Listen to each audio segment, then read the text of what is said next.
another week of this mental health series. I am so glad you are joining us. Listen, we have been knee deep in this conversation, and so we're just going to continue, and we're going to pick off right where we left off. So get your notebooks out, get your pens out, get your finger chats ready, and join us for this conversation. Mm-hmm. So I want to ask the question to the ladies. Mm-hmm. I'm just curious if there's anything bubbling up for anybody around this. What has it cost you to have trauma in the family that was never contextualized? Well, it's cost a lot. Growing up with trauma that, I was never able to give words to. Mm-hmm. Oh, we got the Kleenex. Kleenex. That's okay, Vivi. Get Kleenex it, Vivi. alert. We going there, everybody. Mm-hmm. Get your Kleenex at home. We know you need it too. That's good. Growing up in a household where there was trauma, where because I'm the oldest girl, and my brother and I were the two oldest, we got to see a lot. We got to experience a lot. And it was traumatizing, but that wasn't my only trauma.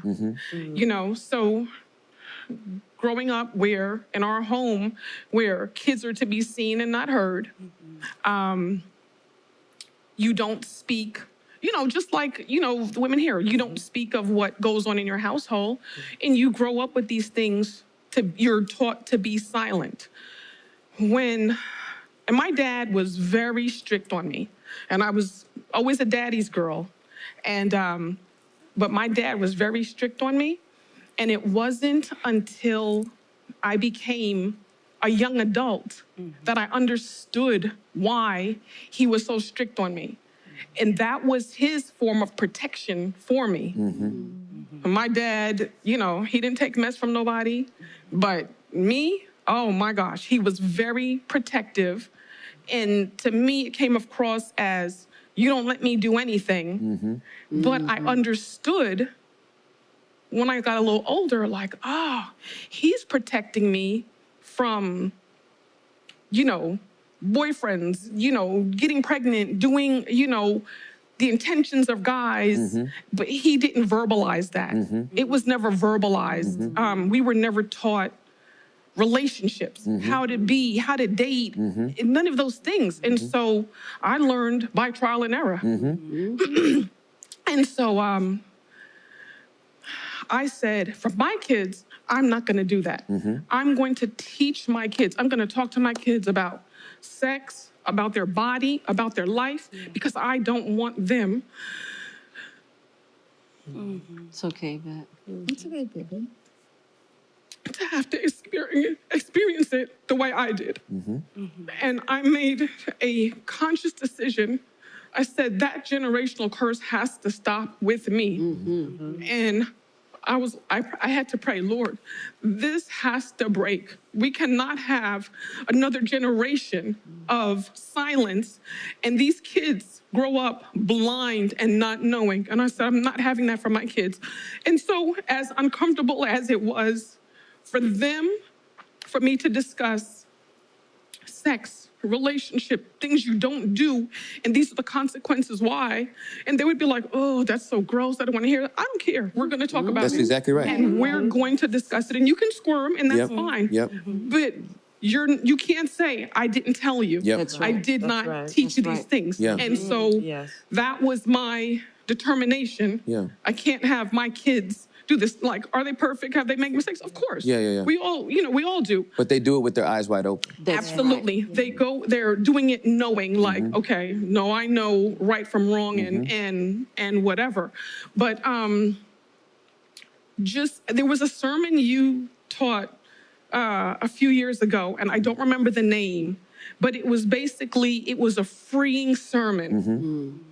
And that it reminds me of the silence is not golden, because I was able to talk about childhood trauma that I held for so long. And I was a prisoner to that trauma, and I did not even know it. So my actions growing up in my young adulthood, and I'm still young, my young adulthood, Come on, that's right. you know, things I did. And I'm like, man, what is wrong with me? What's wrong with my brain? What's wrong with my mind? And I'll be like, Lord, fix my mind, fix my brain. Why do I keep on doing these things? I didn't realize that was the coming up and out. Yes. The things that I couldn't put words to. I didn't have a safe space. Right. I didn't know who I could talk to without being judged. Yep. And so, you know, just my actions, things I've done, mistakes I've made in my life, I realize that it's from all of that. That's right. So, so when you did that first one, when I got to express like, wow, this happened to me, and it was freeing. It was freeing. It was hard to talk about, but it was freeing. And it put context, like you said, to just my life. Yeah. And then now the silence is not golden. Just even having side conversations, you know, of course, there's still trauma, or there's still things that I have to talk about or give voice to. But knowing that there is a platform for it, there's a safe space, I am empowered Yes. to continue the conversation. Absolutely. I'm so grateful you shared that. Yvette. So That's good, Yvette. That's So- good, Yvette. Yes. I get pictures every time people are talking. And one of the things that happens, that the picture that I always have when it comes to childhood trauma is when there is childhood trauma that goes unspoken, that part of you has its growth stunted. But the body continues to grow. That's right. So our little child that got hurt is swallowed up by this adult body. And anything that reminds the little Yvette of what happened to her tells big Yvette,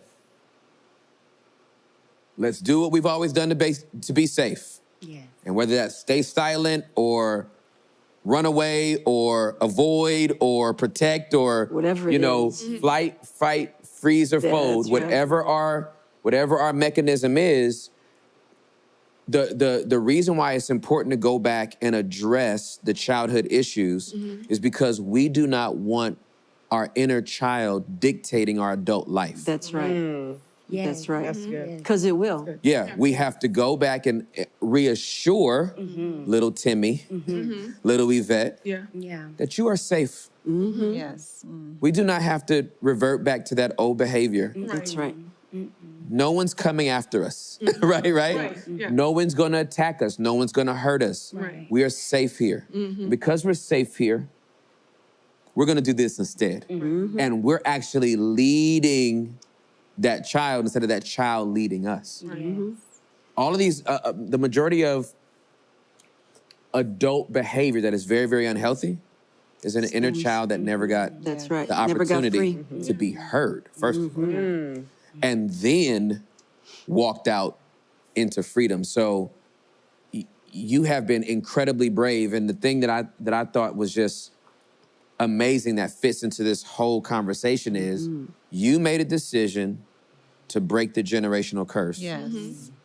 And your first action after that decision was to speak. Yeah. That's good. That is. That- Yeah. But there I was- believe generational curses are broken Through conversation. by speaking. Yes. Well, and she was self-aware enough to admit this is something I don't want to perpetuate, Yeah. right? Yeah. This is something, again, it goes back to last week, Christy, when you were like, I am yelling.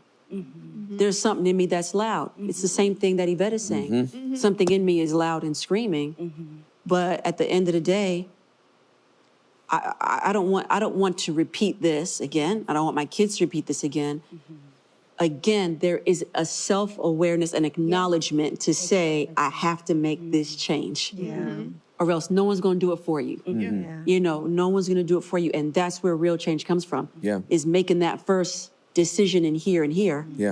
And then I can speak it out. And as you say that, I do remember Tim having saying in a message some months back that when you start exercising, your body's not going to like it if you didn't do it. That's right. correct. That's right, Chris. That's So correct. I took that on as in my mental health. I need to show up That's right. to my therapist. The first time, I'm not going to get everything answered. Right. I'm not going to address everything. That's right. But if I keep showing up, That's right. then it's going to get easier. That's Yes. right. Like he said, the last week, you know, he just shows up now. That's right. You know, because there may not be anything to talk about as much as it was before. Right. But if I just acknowledge and That's continue right. to show up to my therapist, That's right. it's going to get better. That's right. That's right. It's not going to heal overnight That's because right. it didn't happen overnight. Overnight. Come on, Chris. So it's going to get better. That's right. And if I keep that out in front of me, Yep. that's what drives me. Being consistent. Just like going to the Yes. gym. You see Yeah. those the weight falling off. Yes. I'm going to keep showing up That's because I right. like these results. Yes. Well, in my mind, I like these results. I like the way I treat people now. I like the way I have compassion. Yes. Because I know that there's, like he said, a why. Alcohol's not the problem. No, But no. she knew her grandmother had hurt and Yeah. pain. If we don't acknowledge that someone has that, Right. then there might be something in us that's not speaking or not showing up. Good. But if you keep showing up, Yeah. it'll get better. It's not easy, but it'll Yeah. get better. Now, I think now- it gets. Go ahead. No. Go ahead, baby. I think it gets. And what I mean by easier, so this is not to negate. I'm just thinking, because as these generations are younger and they want to ask more questions, and we're having these discussions, I think these get easier to have, and you will find ways to help people open up easier than before. So, for example, for my great-grandmother, Yes. right? Nobody in that culture, in that generation, would have even known to ask. You know what I mean? What to do. And I don't know, I'm speculating, she would even know how to answer. Right, right. You know what I mean? It's just a different, that mindset. But if you're raised that way of don't say nothing, don't speak, don't share that, you know, drink it away. If that's just all you know, and if nobody in your family has ever done anything with counseling, and don't even know, I know back then, and nobody in our family knew anything. What is a counselor? What is that? What is a therapist? They don't even know what that is. So in my culture, in our culture, it is just not something that we would normally do. And so it's now helping people in that same sort of mindset who would never even consider, like, what do you mean? Not even that it has a bad stigma. But it's like, I don't even know what? Why would I go and tell my problems to people? So that's the mindset. And so but I think this generation or these generations are now saying, I don't like the way that felt. And I hate seeing you this way. And you know what? It's actually okay to get help. Here's what help is. Here's what help looks like.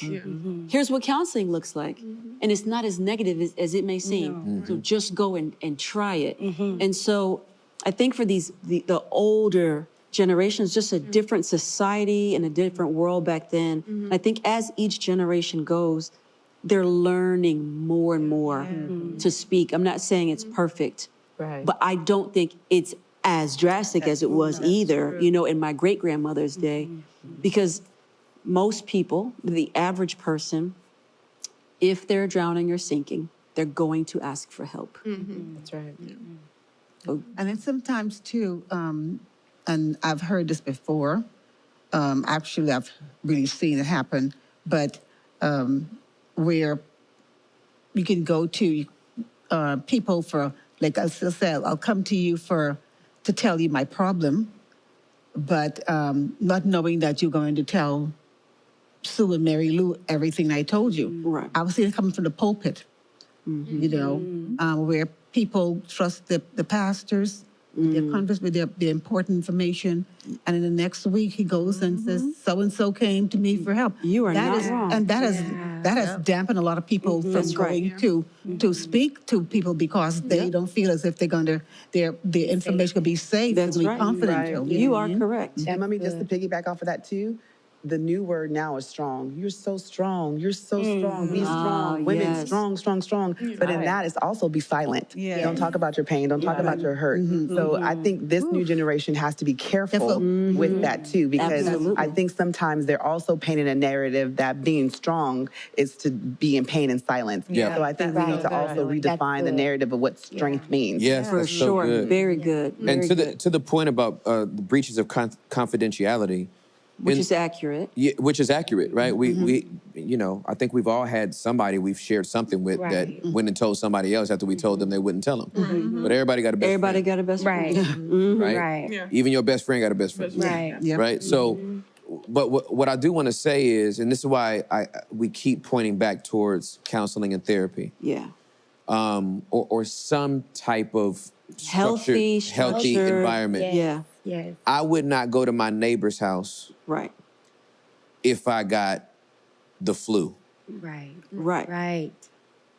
to get Canadian Dry.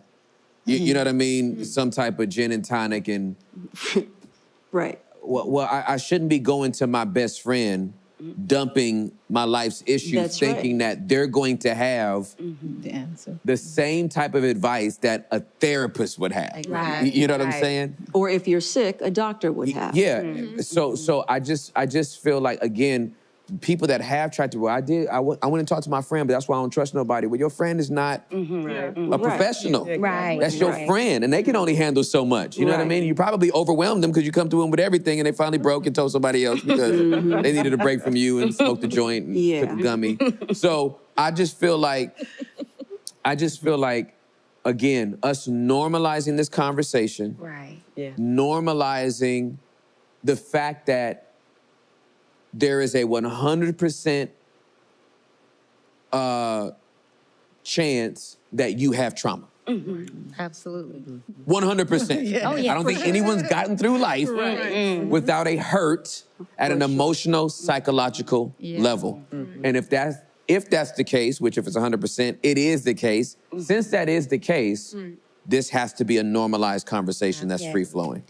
But to Mummy's point, you're correct. But to Mummy's point, if you have been church hurt by your pastor or a leader by confidentiality, and then they're preaching about it next Sunday, you would think that they wouldn't betray your trust like that, you know?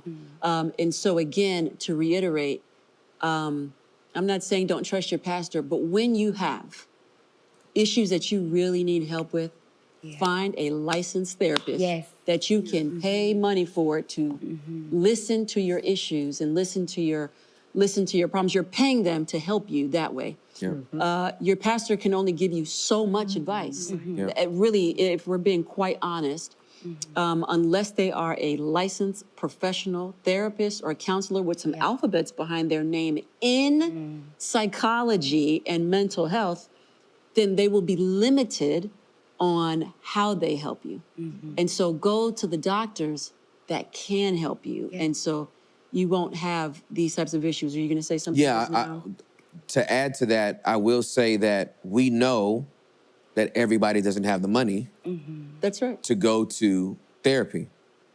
And therapists know this as well. Yeah. And so they are starting to give out a lot of free resources That's right. to try to equal the playing field because therapists need to be paid. Yes. Right? They can't give out all their work for free. No more than a doctor can do your gallbladder surgery Right. for free. Right. You know what I mean? Right.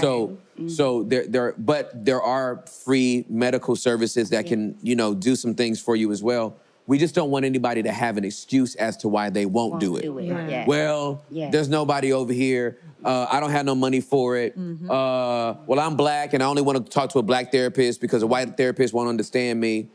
Would you not go to a dentist unless they was black? Would you not go to a doctor unless they were black? So, get the help first. And then when you are at the point where you can have options, get options. But when you're hurting, you don't care who helps you. Or you shouldn't. You Right. shouldn't. Yeah. Being in this pandemic, it has, over the past couple of years, has increased the mental health dilemma by 25%. Mental health cases have increased by 25%, which is a lot. Yes. Just over these past 2 years. Mental health has gone up in areas of number 1 and 2, anxiety and depression, grief, loneliness, isolation, abuse, abuse of women, abuse of alcohol, abuse to children, abuse of drugs, any abnormal use of a substance that's not good for you, that has gone up. Grief for the loss of lives and Yep. loved ones and family. And divorce has been tremendously high rate since COVID. And what's interesting is that it's not that these issues haven't always been there, right? But sometimes situations and circumstances will bring things that are unhealthy to the surface and to the top. And really, to me, that's a lot what COVID did. They brought a lot of already existing issues to the forefront and to the highlight. And it has caused a lot to happen. There was a lot of death over these past few years, and not just physical death, death of relationships, death of families, death of confidence in people, Careers. death of careers, death of a lot of things that I think we haven't fully acknowledged. And I just want you to know that we hear, we see, even if you're in isolation, even if you are feeling lonely, these conversations that we're going to have, and I'm not closing out right now, but I just want to make sure that you know that these conversations here are so important. And the reason why we're going to keep talking about them is because I know you watching have been dealing a lot with loneliness and isolation. A lot of you have been dealing with fear and anxiety. And it is, if you don't get help for it or start just talking about it or admitting, hey, this is what's bothering me, you can end up being in a really bad spot that you don't have to be. And so that's why we want to have these conversations. We want to have these conversations so that you feel comfortable to put in the chat, to scream, to yell, like I was saying last time, so that you can just start to have a voice. And I want you to know that you have a voice. And I want you to share your voice with someone who can help. I won't stop reiterating that. I want you to share it with someone who can help. Thank you so much for joining us. We have been having great conversations. And so I'm so glad you have been with us. I pray that this has been really good for you. And we are not going to stop here. So if you would come back next week for more of these amazing conversations, please use the resources that are on your screen. They are there for you. Please call, inquire, and see what they're about. And how can we get help one step closer to our mental health healing?